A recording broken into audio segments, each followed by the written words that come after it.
We'd like to welcome everyone to today's LSAC meeting. I'm Tim Bobrowski, Superintendent of Owsley. Appreciate everyone's attention today. Hopefully you've had enough time to read through and go over the long agenda items that we need to cover today to make recommendations. Commissioner, would you have anything to add at this time? I don't, unless anyone has any. Well, I guess we can defer to the end of the meeting if you have any questions. That's kind of how we do it after we adjourn. We can stay on if we want to talk about the email I sent out yesterday. Okay. All right, that sounds fine. Well, today being the admin meeting that we need to have, let's go ahead and move forward. Let's jump into our agenda. And at first, we'll call for regulations for second reading to Amendment 702 KAR 4090 property disposal. This will be a second reading from Ms. Robin Kinney. Thank you, Chair Bobrowski, and good morning to everyone. If you can recall, this is the second reading, so you have seen this proposed amendment before.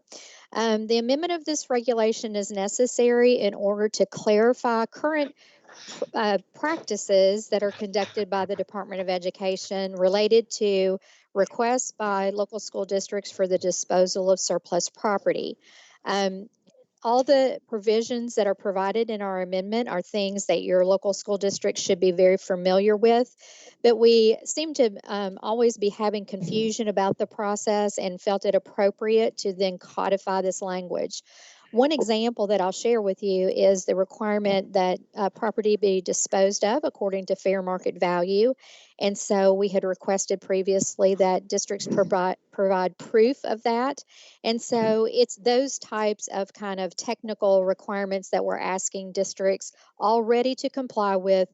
And we are hopeful by putting this in our regulation that it will help districts as well to have appropriate notice of the requirements to dispose of of your property. I know that's a really short explanation. I'm happy to answer any questions. I know you have a long agenda, so I'm trying to kind of move you along.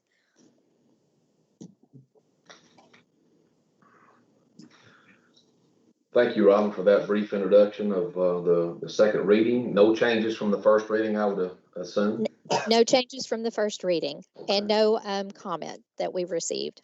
Okay, all right.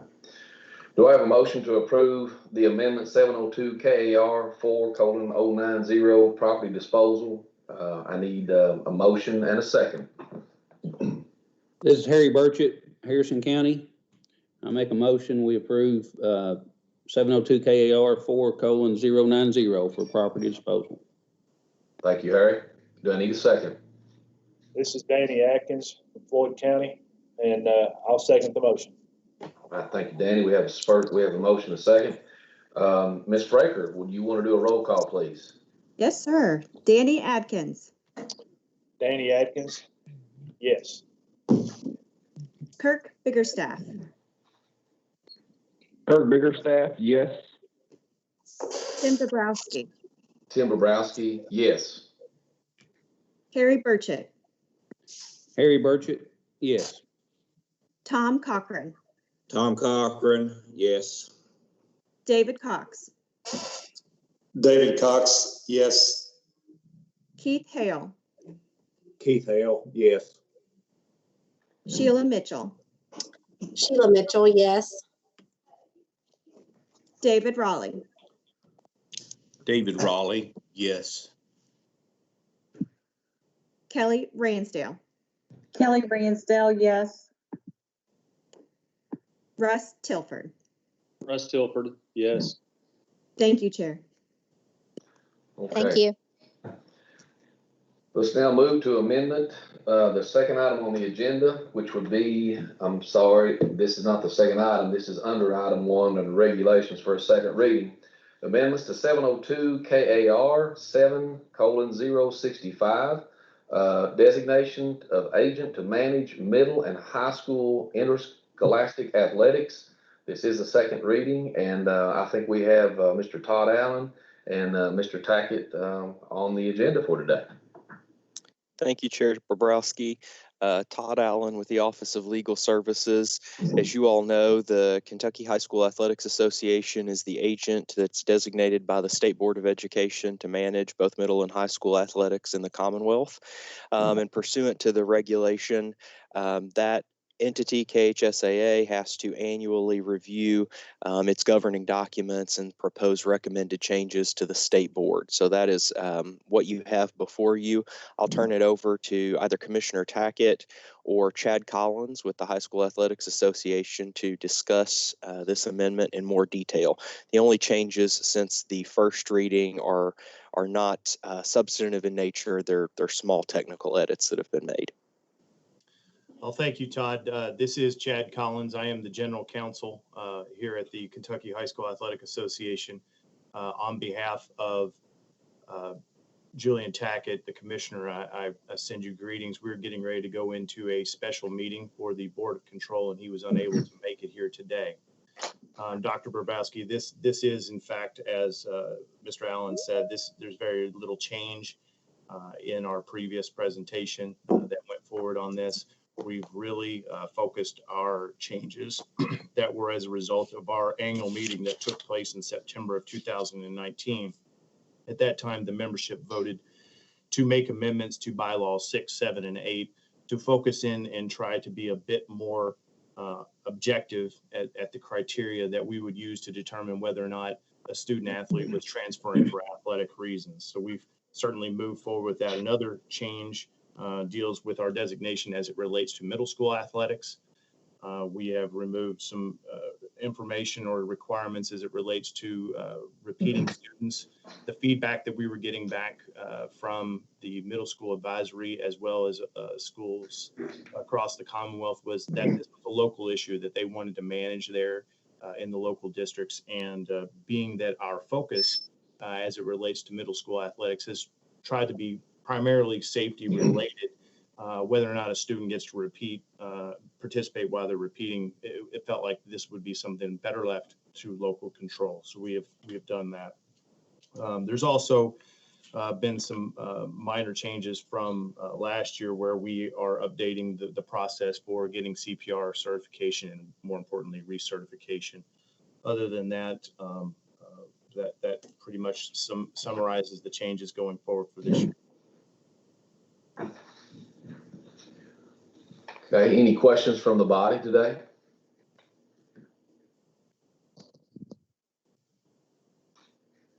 All right, let's move on. We would need to, at this point, need to have a motion to approve the amendment of 702 KAR 7:065, designation of agent to manage middle and high school interscholastic athletics. Kelly Ransdell, motion. Thank you, Kelly. Need a second? David Raleigh, LaRue County, second. Thank you, David. At this time, we will need to have a roll call. Ms. Fraker. Danny Adkins. Danny Atkins, yes. Kirk Biggerstaff. Kirk Biggerstaff, yes. Tim Bobrowski. Tim Bobrowski, yes. Harry Burchett. Harry Burchett, yes. Tom Cochran. Tom Cochran, yes. David Cox. David Cox, yes. Keith Hale. Keith Hale, yes. Sheila Mitchell. Sheila Mitchell, yes. David Raleigh. David Raleigh, yes. Kelly Ransdale. Kelly Ransdell, yes. And Russ Tilford. Russ Tilford, yes. Thank you, Chair. Okay. At this time, we'll continue moving forward. The next one we'll address will be to an amendment to 704 KAR 3:303 required academic standards. And this is a second reading. We have Mr. Marty Park and Krista Hall that are going to be doing their presentation of further information. Actually, it will be me doing the introduction for actually the next two. Okay. They're kind of related. They're cousins. One is just a administrivia one. The one you're talking about, you just introduced, is just changing a date. That's the only thing that changes in the reg. The second one is really the meat of it, where we're updating the Kentucky academic standards for technology. It's been about a decade since we've done that. We get our feedback from the International Society for Technology and Education and the Kentucky Society for Technology Education. The Kentucky Society, KISTE, is made up of ed tech leaders of districts. And those break up the technology standards, which are not going to be tested. They're not a tested item. They're for districts to take a look at as they're taking a look at the minimum requirements for students to meet graduation, which for technology was back in 2012. But they broke it up into different grade levels. You get K through 2, 3 through 5, 6 through 8, and 9 through 12. They called grade bands is another way that those are referred to. And KISSE's been doing it that way for quite some time. This is something that we've got a lot of positive feedback from. Obviously, from this group, and its first reading was also very positive feedback as well. We've not changed one item to my knowledge going forth, and we have also presented this recently to the ed tech leaders across the state. So, Marty, I'll let you and Laura and Krista Hall, also with Office of Teaching and Learning, has been. It's a much like with you all in the districts. It's a team effort between different offices and organizations. So, Marty, that's introduction to these. Is there anything that you would like to add? No, David, you hit it straight on. The only addition between the first reading and second reading for the Kentucky Academic Standards for Technology were the inclusion of grade band overviews. And we shared last meeting that we were working on those and we're preparing to include those in the final or second reading upon approval. So we're excited about these. This is obviously a perfect time for us to look at not just the skills, the things that our students in terms of technology should know and be able to do, but also to work to apply them, especially during a time of extreme technology use with digital tools and resources. So thanks so much. And it's good to see we have a couple of current superintendents that are former CIOs, ed tech leaders. So I know when you all remember when we originally did this. So this is an update to your time when you were the CIO and ed tech leader of a district. We're now updating those.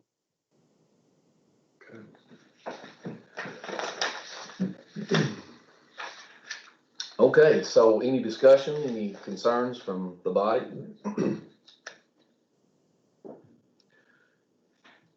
All right, hearing none. Do I have a motion to approve Amendment 704 KAR 8:090, Kentucky Academic Standards for Technology? This Kelly Harry, go ahead, Kelly. Kelly Ransdell, motion. Harry Burchett, second.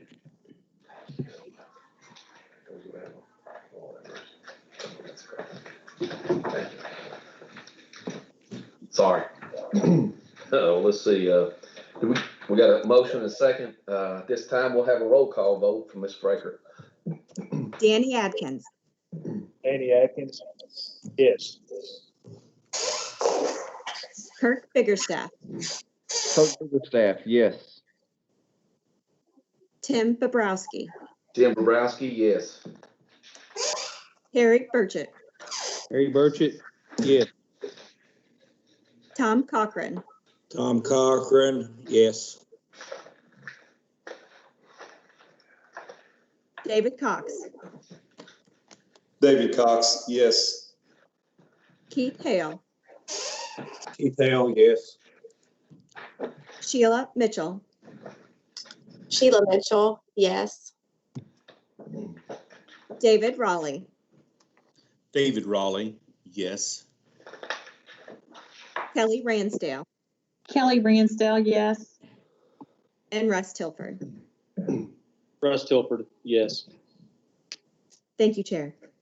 But one of my questions is procedural. Is while these are hand in hand, and we just prove the academic standards, does the date change in the 3.303 also need to go through the same thing, Jennifer? It does. So I think we just had a motion on 3303. No, it was the other Did we one. say it was 8090? Yeah, yeah. Superintendent Bobrowski? I thought you did say 30303. I was watching. That's why I'm Okay, asking. thank you. Yes, then we need to go back and do a motion on 3303.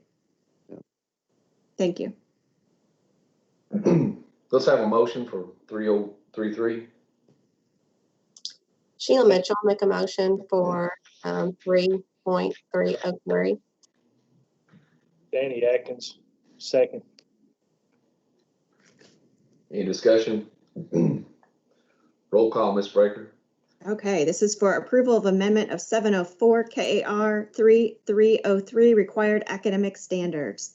Danny Atkins, Danny Atkins, yes. Kirk Biggerstaff, Kurt Biggerstaff, yes. Tim Bobrowski, Tim Bobrowski, yes. Harry Burchett, Harry Burchett, yes. Tom Cochran, Tom Cochran, yes. David Cox, David Cox, yes. Keith Hale, Keith Hale, yes. Sheila Mitchell, Sheila Mitchell, yes. David Raleigh, David Raleigh, yes. Kelly Ransdale, Kelly Ransdale, yes. and Russ Tilford. Russ Tilford, yes. Okay, thank you, Chair, and thank you, David Couch, for catching that. Thank you. Okay, that concludes all of our regulations for a second reading. We'll now move to item 2 on the agenda for regulations for first reading.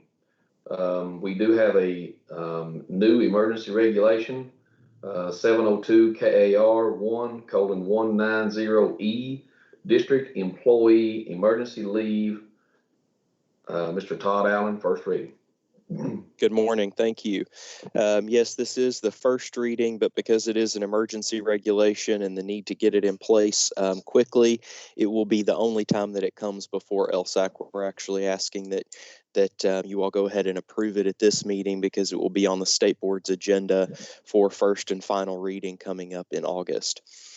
This emergency regulation is related to district employee emergency leave. If you will recall, the General Assembly during its last session passed Senate Bill 177, and part of that was to provide for district flexibility to grant emergency leave to employees, both certified and classified, part-time and full-time, as a result of COVID-19. However, that was for and applicable to the 1920 school year. Unfortunately, we are not through COVID-19 as we had hoped we would be. So there is some need that we have heard from school districts and staff for additional flexibility around district employee emergency leave. And that is the reason for this emergency regulation. So very similar to Senate Bill 177, this provides school districts the flexibility and the option to grant additional emergency leave. However, doing so and largely the terms around doing so are a district decision, as it was in Senate Bill 177. Joette, if you can you pull up the staff note and the regulation just so we can take a quick look at this?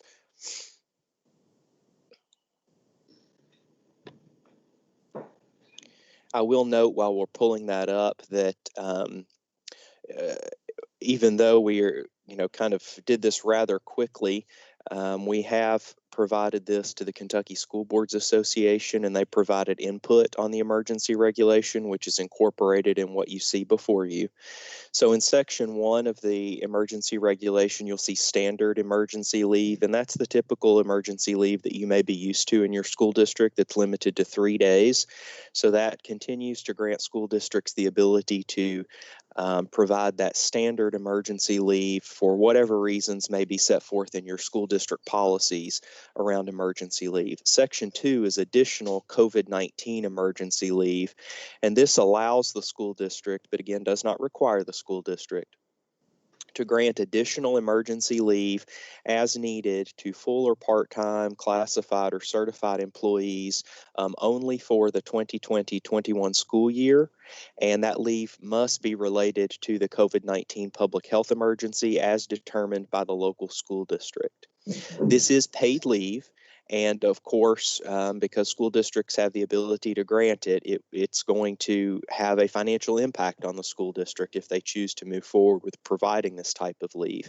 However, the department did hear from many school districts that wanted this flexibility in place in the event that they needed to provide leave to their employees for a variety of reasons. You may know that the Families First Coronavirus Response Act does provide some federal leave in federal statute to employees that can be used for quarantine, things of that nature. However, that is set to expire in December of 2020, and we heard that it may not provide enough leave or enough flexibility to school districts. Obviously, school employees have the ability to use other accumulated leave that they may have in their school district, but this flexibility through the emergency regulation will give school districts the ability to grant that emergency leave for cases that they determine are related to COVID-19.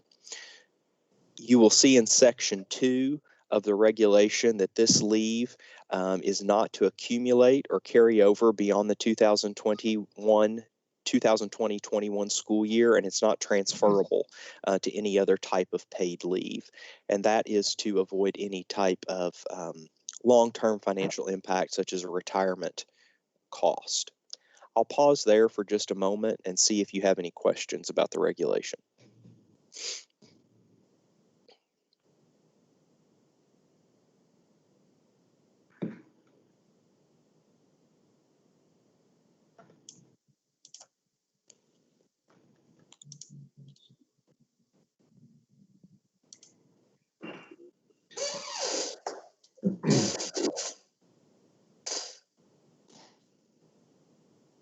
Okay. No questions? Yeah. Okay. All right. Thank you, So there is no Superintendent Bobrowski. questions. Anything else, Mr. Allen? Okay, let's go ahead then, and do I have a motion? And as an emergency regulation, a second reading will not occur, nor is it required by law. Do I have a motion to waive a second reading and approve 702 KAR 1:190E, District Employee Emergency Leave? This is David Raleigh. I would like to make a motion, please. Thank you, David. Second? This is Keith Hale. I'll make a second. Thank you, Keith. At this time, we'll have a roll call vote. Ms. Raker? Danny Adkins, Danny Atkins, yes. Kirk Biggerstaff, Kirk Biggerstaff, yes. Tim Bobrowski, Tim Bobrowski, yes. Harry Burchett, Harry Burchett, yes. Tom Cochran, Tom Cochran, yes. David Cox, David Cox, yes. Keith Hale, Keith Hale, yes. Sheila Mitchell, Sheila Mitchell, yes. David Raleigh, David Raleigh, yes. Kelly Ransdale, Kelly Ransdale, yes. and Russ Tilford. Russ Tilford, yes. Thank you, Chair. We'll move on to emergency amendment to 702 KAR 7:140E, school calendar.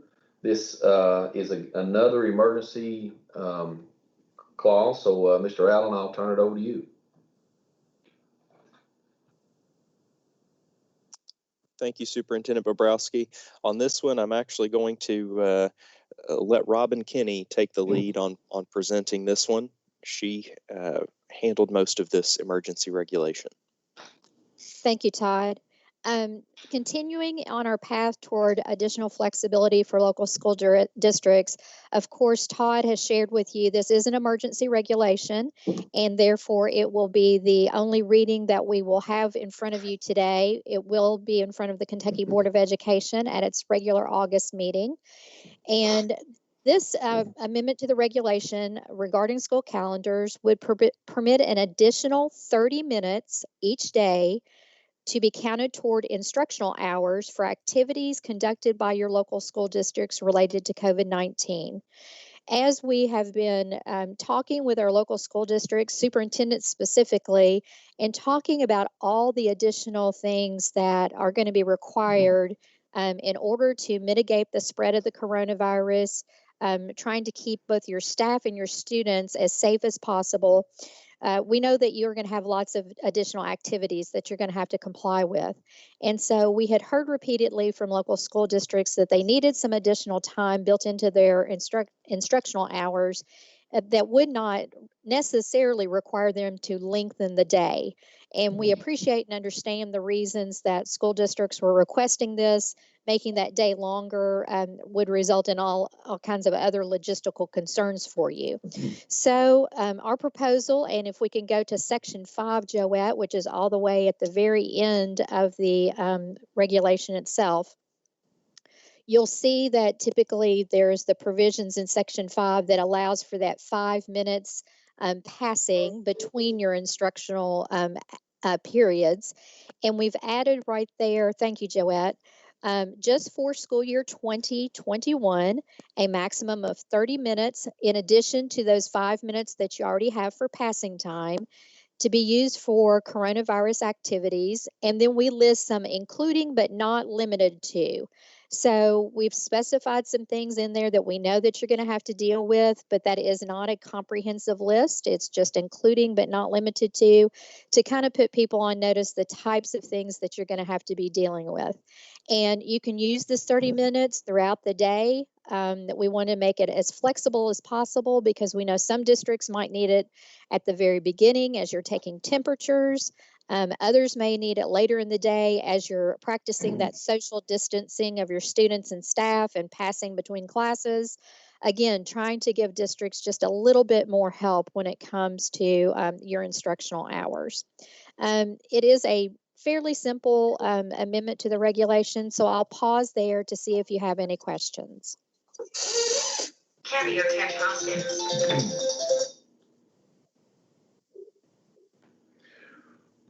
Just a comment, Miss Kenny would be, could we get this out to all? I know it's got to have approval by the Kentucky Board of Education, and when is their meeting again? It is August. Help me, Joe. I think it's the 6th. Okay, so next week. Well, right. Okay, good. My question would be: Is there a way in which we could bring our DPPs on track with this after the approval, so that they're completely informed about the new regulation? Sure, of course. As you may be aware, my office, the Office of Finance and Operations, we conduct regular DPP calls with your DPPs to share with them information that is happening in your superintendent webcast and Education Continuing Task Force. And this will be on our next regular agenda with them to share with them. All right. Thank you. You're welcome.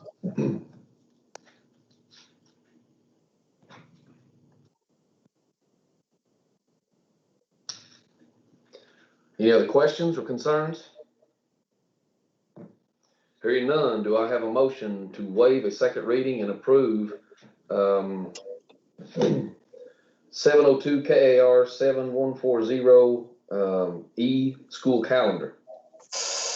Kirk Biggerstaff, I'll make a motion. Do I have a second? Tom Collins, second. Sorry, Dave. It's Dave Cox, second. Okay. At this time, we will have a roll call, Ms. Fraker. Danny Adkins. Danny Atkins, yes. Kirk Biggerstaff. Kirk Biggerstaff, yes. Tim Bobrowski. Tim Bobrowski, yes. Harry Burchett. Harry Burchett, yes. Tom Cochran. Tom Cochran, yes. David Cox. David Cox, yes. Keith Hale. Keith Hale, yes. Sheila Mitchell. Sheila Mitchell, yes. David Raleigh. David Raleigh, yes. Kelly Ransdale.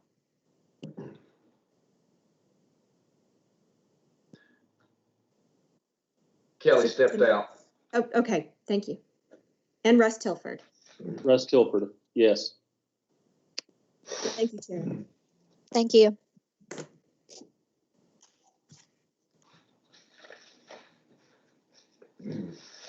Okay, moving on to the next regulation, 704 KAR 8:100, Kentucky Academic Standards for Library Media Elective, first reading.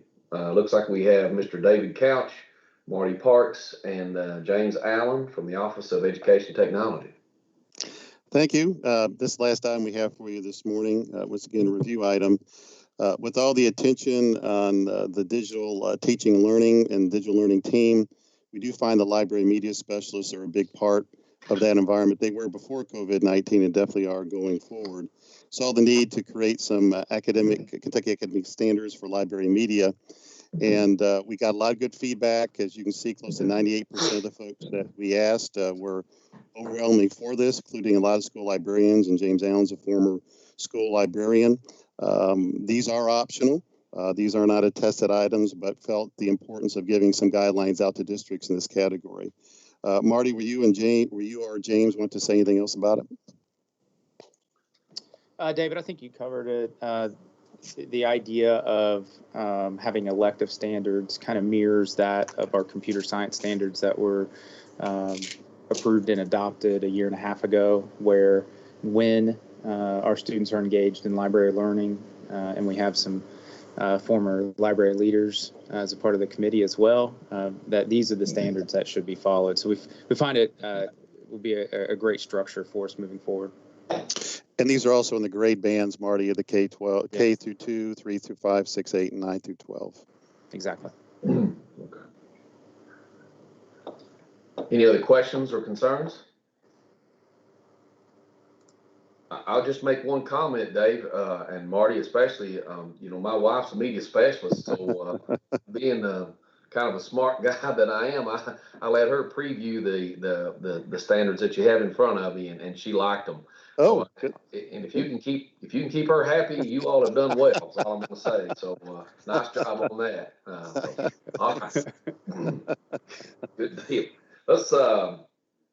That was let me just make sure I got my bearings straight here. I've got papers flying everywhere. Let's see. That's 704 KAR 8:100. Yeah, :100. Okay, so do we, well, I lost my notes here. Somehow I got flipped around. Okay, 100. Looks like we just need to have a motion at this time for that particular amendment.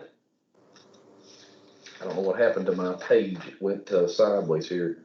So we'll need to have an amendment for that, I'm assuming here. I can't read my notes for some reason, so. We just need a motion by a member to, actually, this one is a first reading, so there's no action necessary. We can move on. Just a review item. Just a review item. Okay. When I didn't see my notes there, I was like, uh-oh, what? No, you're good. It'll come back before this body at the next meeting for action and approval at that time. I had my secretary print these off this morning of what we were going through, and I was like, hey, we're losing it here real quick.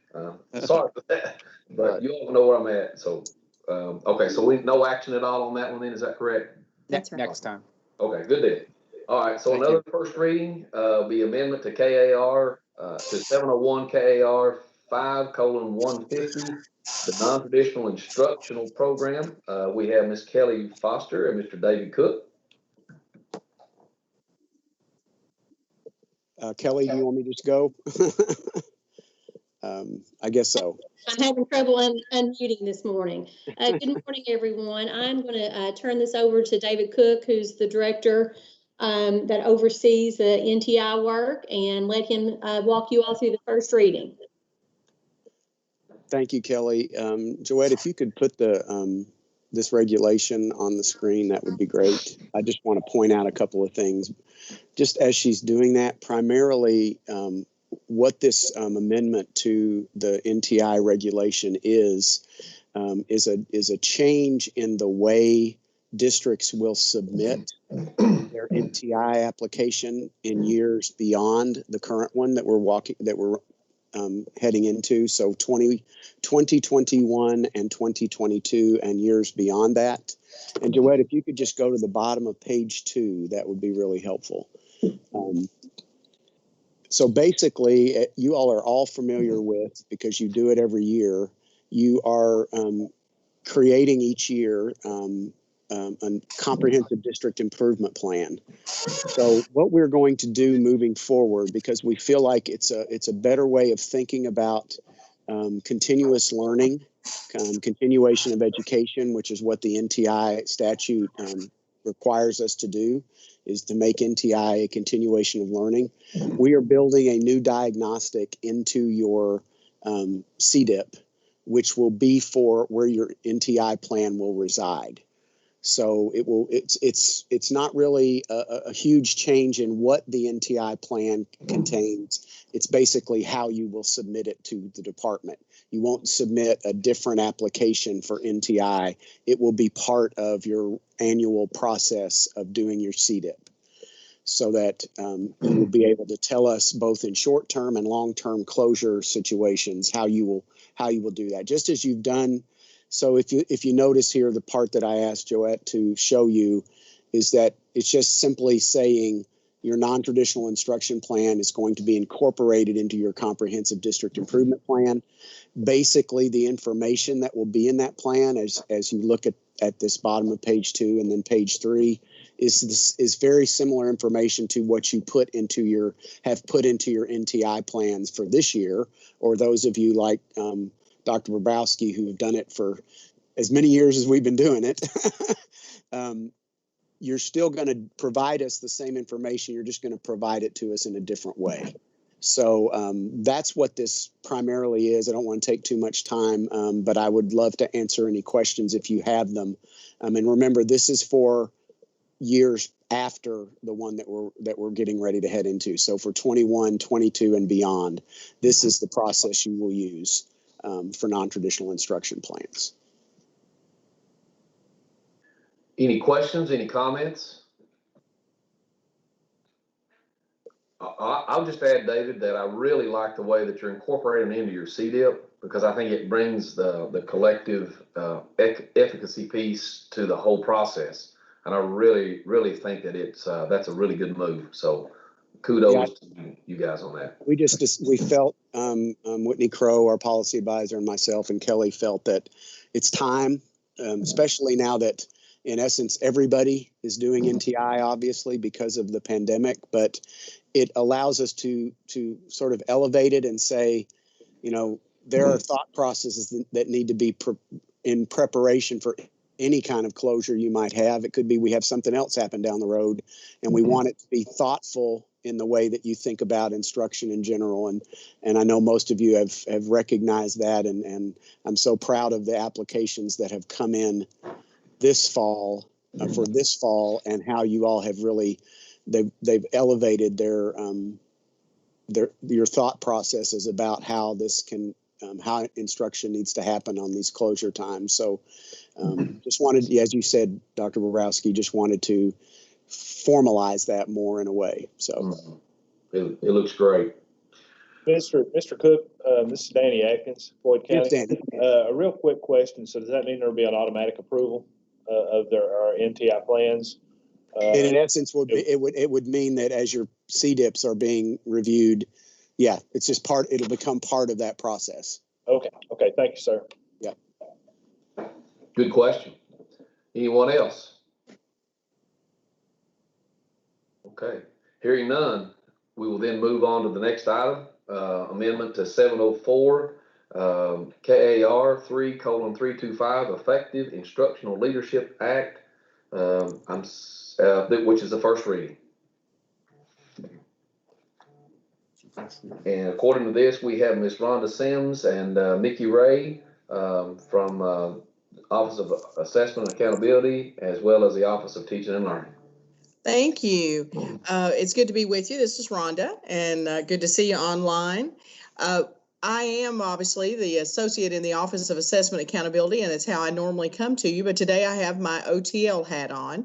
Amanda Ellis, you're aware, has moved over to work with the Council on Post-Secondary Ed. And so temporarily, I'm working with the staff and OTL to kind of keep all of that work moving forward to opportunities to meet with various groups as we need. And so we're glad to be with you today. Mickey Ray, the policy advisor in the Office of Teaching and Learning, is going to bring, we have the next 3 items, and she's going to bring 2 of them to you that really are kind of technical amendments.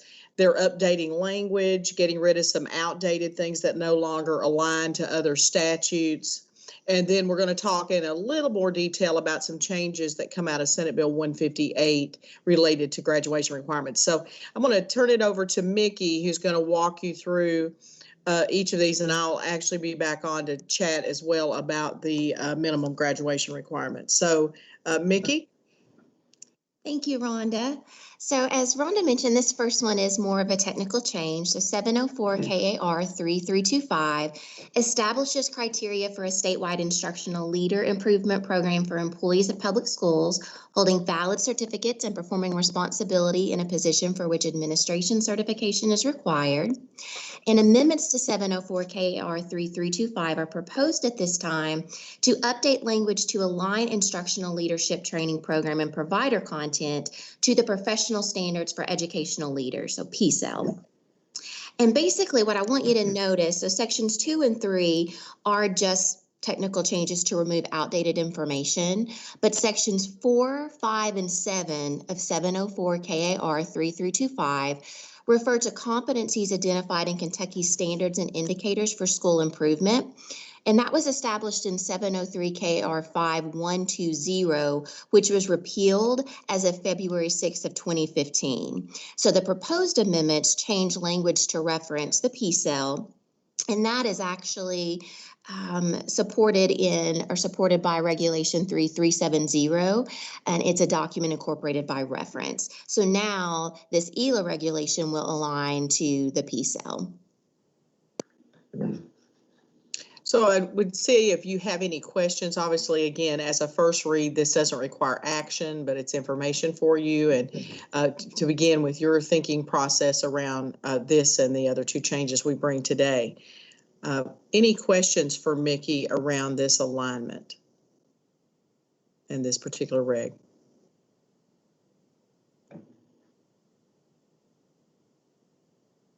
Okay, we did our teacher pause there to give you an opportunity. So we'll move forward if it's okay with you to the next one. Okay. Sure. This is the minimum graduate requirements for high school graduation, and all of you are obviously have been following legislative action each year.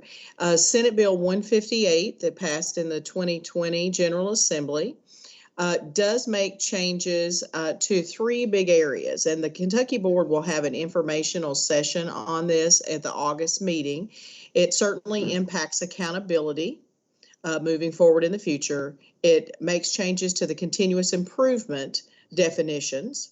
And so Kelly Foster will be with me and Mickey and Jennifer Stafford at the board meeting to discuss that change. And then it also makes changes to the minimum requirements for high school graduation.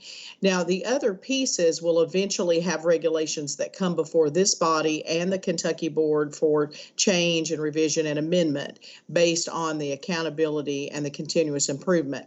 But we're starting the process right now with the impact on high school graduation requirements.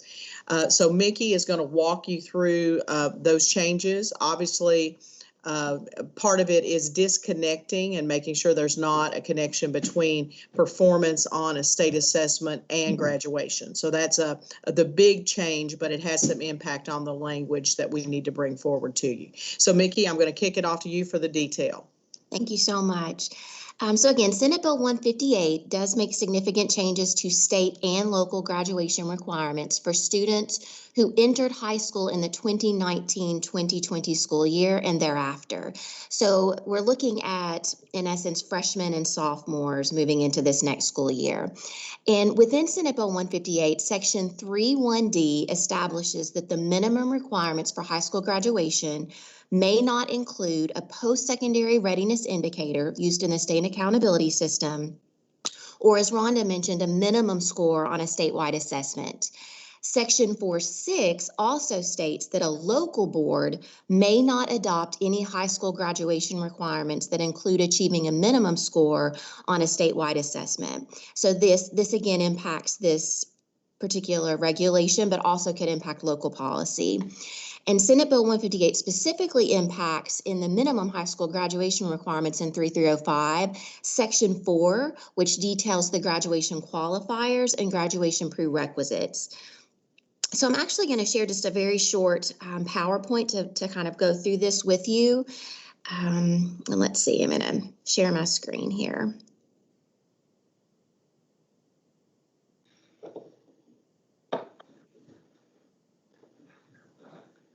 Okay, can you all see this at this time? Yes. Okay, perfect. Thank you.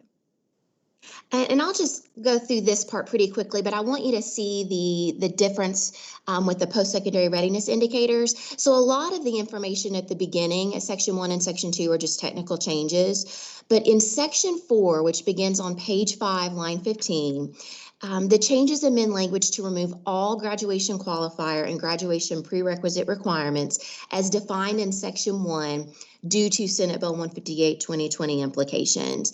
And so at the bottom of this, I just included language from Senate Bill 158, which again talks about how those two elements are prohibited. But this is what I would like for you to see. So if you're looking at the current language, so before it has been amended, the three that are bold here, so number 1, number 6, and number 7, they would be allowable by Senate Bill 158, but 2, 3, 4, 5, and 8, those are now prohibited because they are post-secondary readiness indicators. And so that would be achieving a benchmark score on a college admissions or a placement exam, or a student earning college credit in some capacity.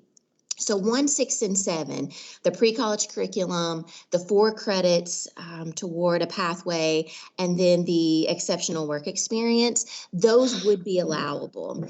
But due to fears of access and opportunity concerns and inequities, we are proposing that all of the qualifiers be removed from Section 4 of the regulation.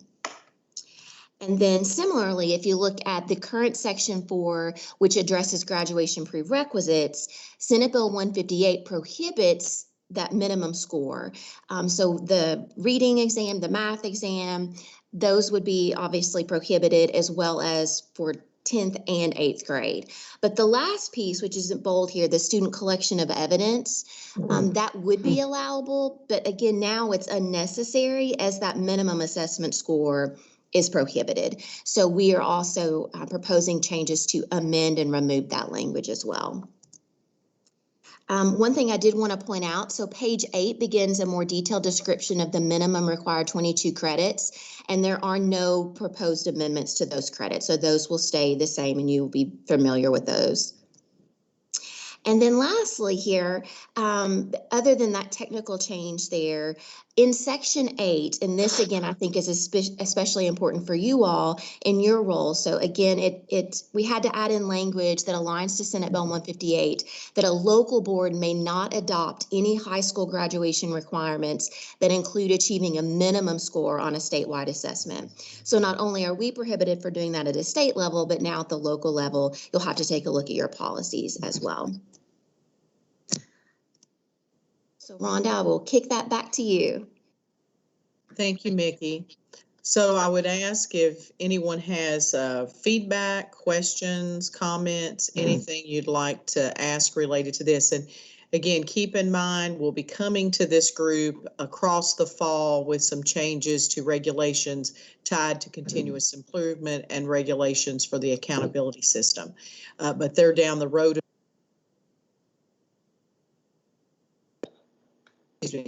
This will be the introduction of this information to the board in August. We'll be back with you with these reg changes moving forward for the other areas. But this gets us started with the impact on 158 with the graduation requirements. Okay. Any questions from the body? Okay. Hey, Rhonda, this is Dave Cox. By the way, thank you for the work on the exit criteria. I think that was a that was a mess from the very beginning. It was never really defined. It was not defined how it was going to be published to the public or shared with the communities. Sure. And I think it created a lot of angst throughout the entire state, especially in certain places that may not be as equitable as others. So I appreciate your work on that. We talked about that in this committee a number of times. We did. And I really appreciate being heard on that. So thank you very much for that. Thank you, Dave. Good to hear your voice. Just a general question, I guess, Rhonda and Mickey both. And you may have to enlighten me just a tad. So if you could, on one of your screens, it talked about the work, the 500 hours. If I read your screen correctly. Exceptional work experience, Mickey. Yes. And I'm speaking solely from my community and from where I'm at. 500 hours of work, is that specified as to what kind of work is out there? Well, and one thing I do want to point out, so that will be removed now from the regulation. So that would not be a requirement that is in place. Gotcha. Okay. All right. I was just, yeah. And Tim, I think there's still some opportunity, obviously, with career technical ed for kids to, have experiences. But I know there was a lot of conversation in this committee and others about the number of hours and how that would work. And so really now that there's been the change to the other elements, we think in fairness, all the qualifiers just need to be struck. Okay. All right. We were, and I'll give everyone the kind of little local context. So, we're in a very small area. So finding jobs, finding work was getting to be very difficult. But I will share this as well as, last year we had 3 kids go through a remote internship, which really opened up a lot of eyes for availability of jobs and shadowing virtually, which I thought was really, really a great idea. It was expensive. I didn't much like that, but at the same time, it was really good, and the kids had all kinds of support. And the 3 that completed were very. They didn't understand and know how many jobs are out there, and if we used a local context, they still wouldn't have an idea. But this gave them outside of our local context an opportunity to see a bigger world in a bigger fashion. And I just was making sure I was on the same page with you guys on that one. And thank you all for the work. Like Dave said, you all do a great job, and that just kind of clarifies some things as we move forward. So thank you. Thanks for the good comments and questions today. Hey, Rhonda, this is Dave again, and I promise this is my last comment of the morning, but I feel like I always wear you out. And with new leadership change, and certainly if I'd had I don't even know Mr. Glass, but I know Kevin's done an unbelievable job, and we've really enjoyed working with him. So I don't mean this any reference of Kevin at all, but with the leadership changes going on soon to be, is there any opportunity to revisit the opportunity access discussion that we had in this committee several months ago? I just still think we're missing a great PR opportunity in our communities, in our state, to highlight, and not necessarily for accountability issues, but a chance to do that on a statewide level, to highlight initiatives and things going on in our district that are specific to ours. I know that there's, most people in our state are now relying heavily on NTI. Hardly anybody knows that Superintendent Bobrowski and the group, they were the ones that first started this whole process, or one of the very first. So we learned a lot from them. Had we known about these kind of things, years earlier, we would have been much better off right now. I just think the opportunity access piece was so well intentioned initially. We got away from it because everybody's scared to death of keeping score. Sure. And I think if there could be some bit of accountability assigned to it, that may be fine, but there's some other way to do that, and maybe even a school report card kind of a setting. But I just know there's a lot of great things going out there, even in districts that aren't quote unquote high performing, and sometimes especially in those districts, because they may have their focus a little better on what it should be. Right. But I just want to put a plug in for that, and then I'll turn my microphone off. I do think that, it is a new day. We have a new board, we have new leadership coming, and we will have new conversation because we'll need to go back and start talking about accountability again.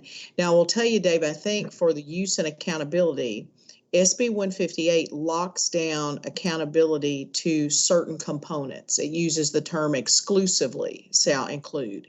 So I'm not sure without a legislative change, you could fit it within accountability. We just have to go back and look at that and have Todd and others weigh in. But certainly, the world of what you could report and show in a school report card has more openness to it than maybe what we'd be restricted by statute of including into the accountability system. So I agree with you. There's lots of opportunities where good things are happening every day in school systems. And, hopefully those will be in-person things down the road. But you're making it work even when it's not in person, and some really exciting, positive things that you put your support behind and your leadership behind. So I do think the idea of being able to show some of that is a very good discussion to have. And so I think, the time is, as we're going to begin talking about 158 and what limits are there, it's a natural fit to the conversation to say, but what about this that's important? Could it be reported?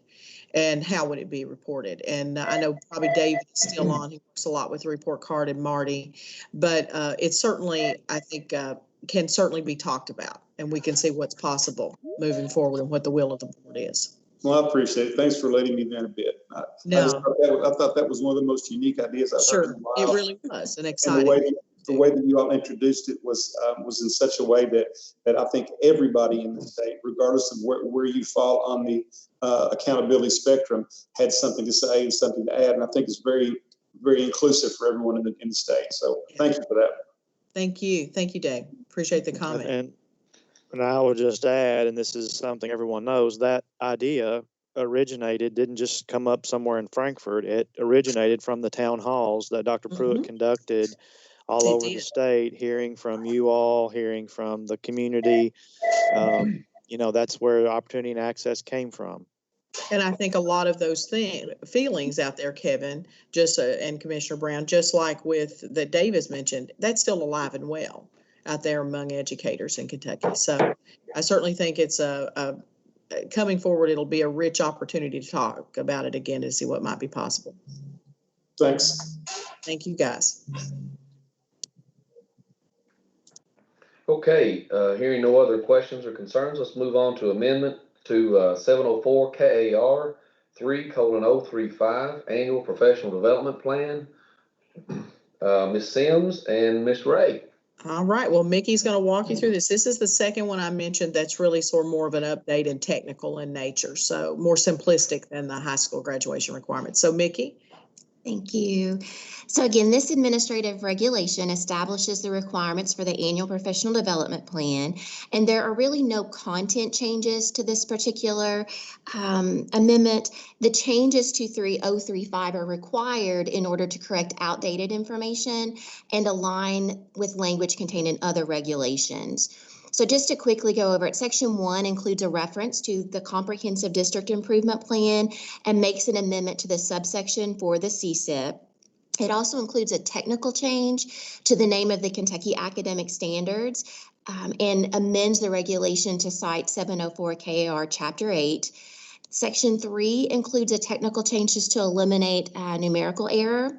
And then Section 4, once again, amends language to state the CSIP or CDIP must comply with 703 KR 5225 and align to the goals in KRS 158.6451.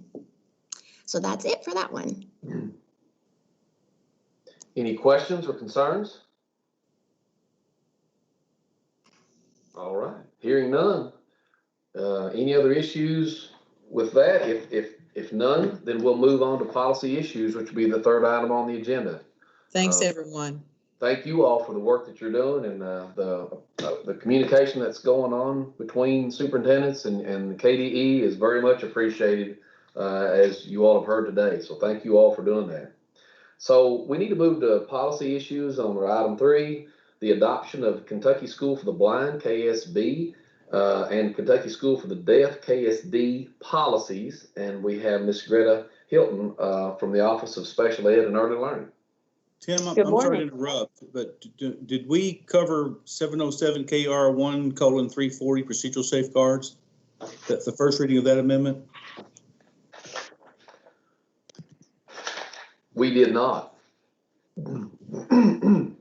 We did not. So before we jump there, let's back up.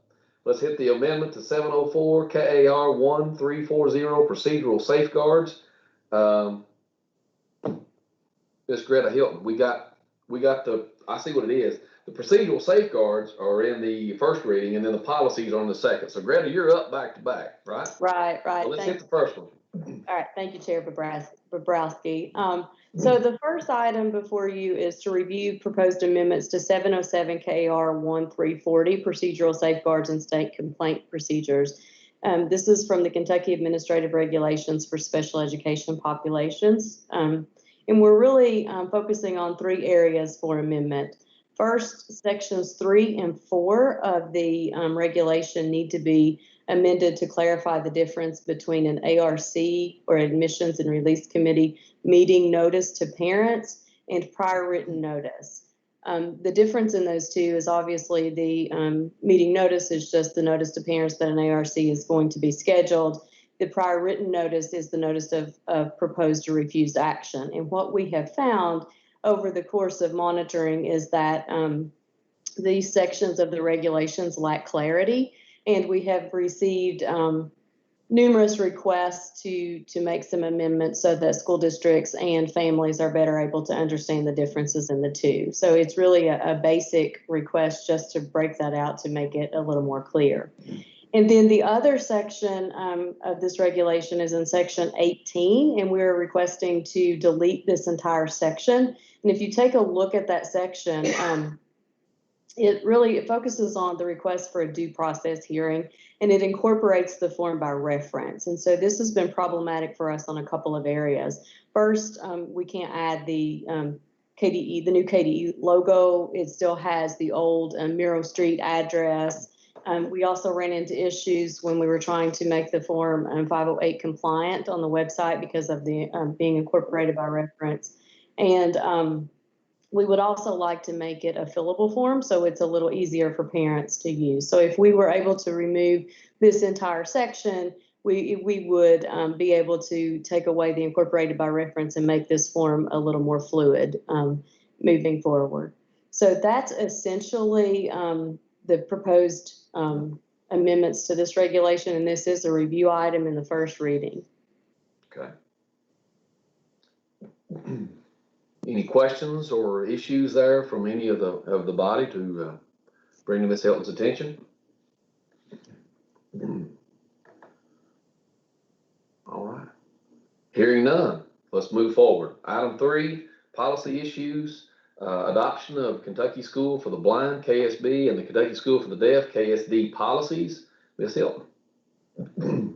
So this is the regular annual update that we bring before you each year. The KSB recommendations have been accepted. You have in your packet a chart that outlines the specific changes.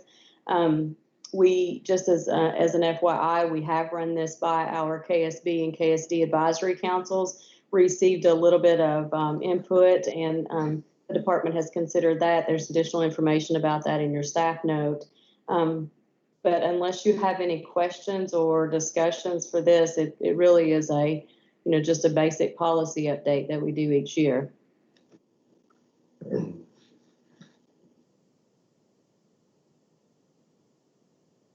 Hearing none, do I have a motion to approve the adoption of policies for the Kentucky School for the Blind, Kentucky School for the Deaf?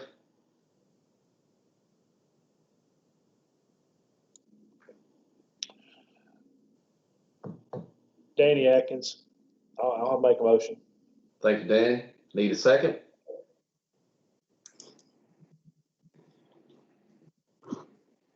Kelly Ransdell, second. Thank you, Kelly. At this time, we'll have a roll call vote. Ms. Fraker. Danny Atkins, Danny Atkins, yes.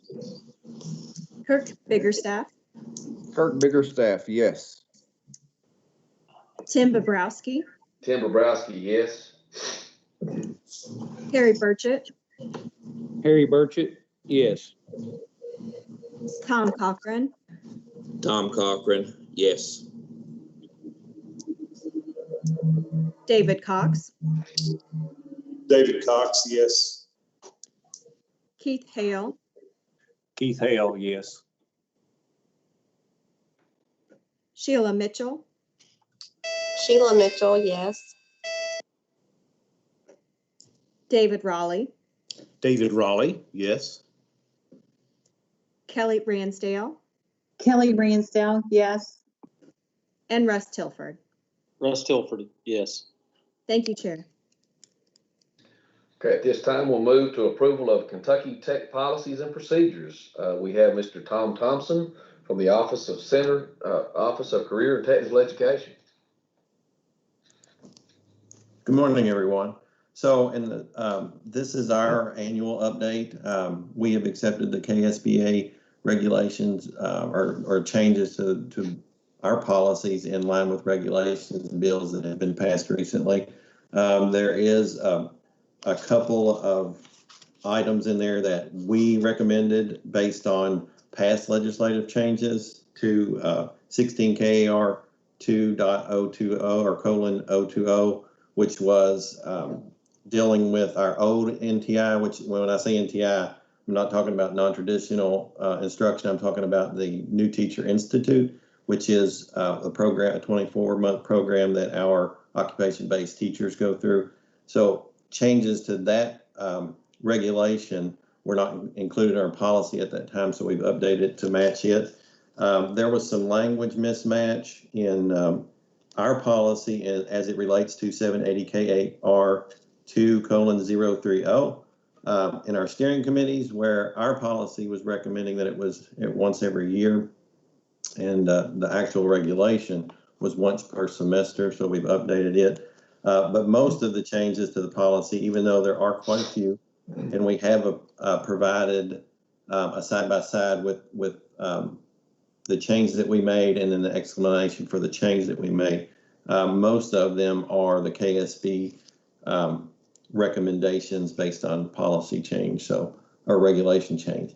If you have any questions, I would be glad to entertain the specifics if you would like to throw those out on the table.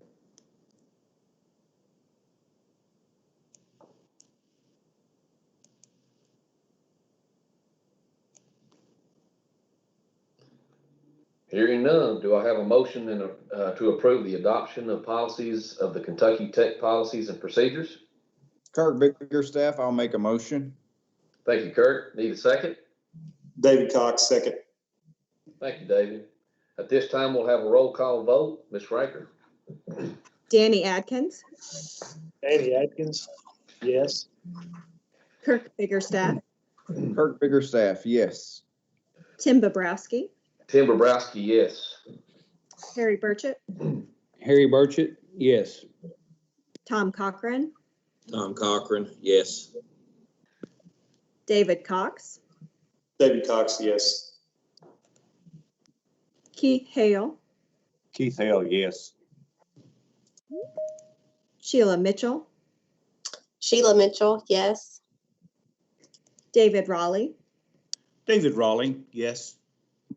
Kelly Ransdale, Kelly Ransdale, yes. and Russ Tilford. Russ Tilford, yes. Thank you, Chair. Okay. Well, I look at my clock and it's 10:38. I think you all did a really good job today with all of the information that we have in front of us. I do appreciate the comments and the concerns, and also I appreciate as the sitting chair that you guys are keeping check on me as I go through this process. Always be reminded that we all try to do the best we can, and if a mistake is made, we all try to clean it up. But I do appreciate you guys keeping a close eye to that and making sure I don't get lost in the paperwork here. Thank you for that today as well. So at this time, we will go ahead and move to item 4, which would be the adjournment. Requires a roll call vote. So Ms. Frager. All right, one final time. Danny Adkins, Danny Atkins, yes. Kirk Biggerstaff, Kirk Biggerstaff, yes. Tim Bobrowski, Tim Bobrowski, yes. Harry Burchett, Harry Burchett, yes. Tom Cochran, Tom Cochran, yes. David Cox, David Cox, yes. Keith Hale, Keith Hale, yes. Sheila Mitchell, Sheila Mitchell, yes. David Raleigh, David Raleigh, yes. Kelly Ransdale, Kelly Ransdale, yes. and Russ Tilford. Russ Tilford, yes. All right. Thank you, Chair, and thank you, everyone. Thank you.